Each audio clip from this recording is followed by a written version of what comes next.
Sir आपसे जानना चाहेंगे कि जैसा कि मैं आपसे जानूँगी अक्सर ऐसा होता है कि बहुत से ऐसे दर्द हैं जो ठंड में उभर के आने लगते हैं।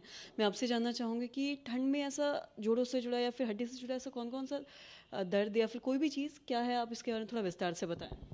ठंड में जोड़ों का दर्द बढ़ने का बहुत सारा कारण है। ठीक है, जिसको भी पहले से कोई रिमेटोलॉजिकल कंडीशन है या ऑस्टियोआर्थराइटिस है, रूमेटॉइड आर्थराइटिस है, गठिया है किसी तरह का, या स्पाइन रिलेटेड एंकाइलोजिंग स्पॉन्डिलाइटिस है, जिसको भी नोन कोई जॉइंट का प्रॉब्लम है, इन्फ्लेमेटरी आर्थराइटिस किसी भी तरह का है, तो वो जनरली ठंड में बढ़ता है।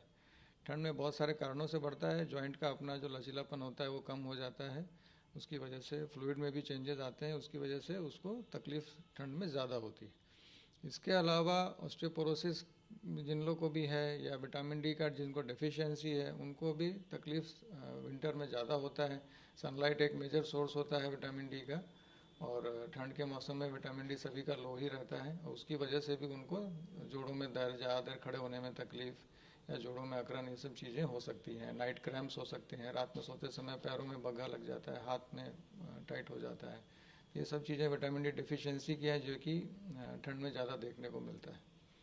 और जैसा कि आपने बताया कि विटामिन डी डिफिशिएंसी की वजह से भी अक्सर होता है, मैं आपसे जानना चाहूँगी कि सभी लोगों को धूप में जाना कितना ज़रूरी है? जैसे कि हम बात करते हैं, अगर हम ठंड की ही बात करें तो लोग बाहर ज़्यादा नहीं जा पाते या फिर धूप में नहीं, तो इससे इसकी क्या कुछ और दिक्कतें हो सकती हैं? विटामिन डी डी के लिए बॉडी में कैल्शियम का मेटाबॉलिज्म, बॉडी में कैल्शियम का लेवल ब्लड में मेंटेन करने के लिए एक बहुत ज़रूरी विटामिन है। कैल्शियम का एब्जॉर्प्शन को इम्प्रूव करने के लिए बहुत ज़रूरी है, और इसके दो मेन सोर्सेज हैं, एक है डाइट और दूसरा है सनलाइट। तो डाइट में ज़्यादातर जो अंडा, मछली, दूध, मिल्क प्रोडक्ट्स जितने भी हैं, ये सारे विटामिन डी के रिच सोर्सेज हैं। और दूसरा जो सनलाइट हुआ, सनलाइट में क्या है कि आपको डायरेक्ट सनलाइट स्किन पे पड़ना चाहिए, पहला चीज़। तो ऐसा नहीं कि हम लोग कपड़े पहन के धूप में बैठे हैं तो हम सोच रहे हैं कि हमें विटामिन डी बहुत मिल रहा है, बिकॉज बॉडी का जो ज़्यादातर एरिया तो कवर्ड ही रहता है। हमारे फेस और हमारा हाथ हो सकता है कि सनलाइट रिसीव कर रहा हो, उसमें भी अगर आप सन प्रोटेक्शन किसी तरह का क्रीम वगैरह लगा रहे हैं तो वो भी एक अल्ट्रावायलेट लाइट को बैरियर की तरह काम करता है, जिसकी वजह से अल्ट्रावायलेट लाइट स्किन में नहीं पहुंच पाता है और विटामिन डी उससे सिंथेसिस नहीं होता है।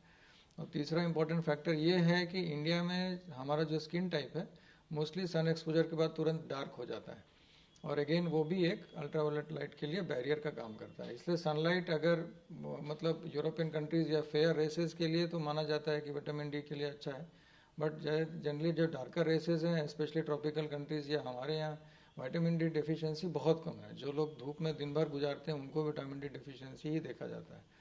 तो यहाँ पर इस तरह का स्किन टाइप की वजह से भी कुछ होता है, तो डाइट पर ध्यान देना है। और अगर आपको विटामिन डी कम आ रहा है बराबर, तो ये बहुत कॉमन है, इसको एक सिंपल विटामिन डी सप्लीमेंटेशन से आराम से टैकल किया जा सकता है, जिससे आपका बोन हेल्थ अच्छा रहेगा।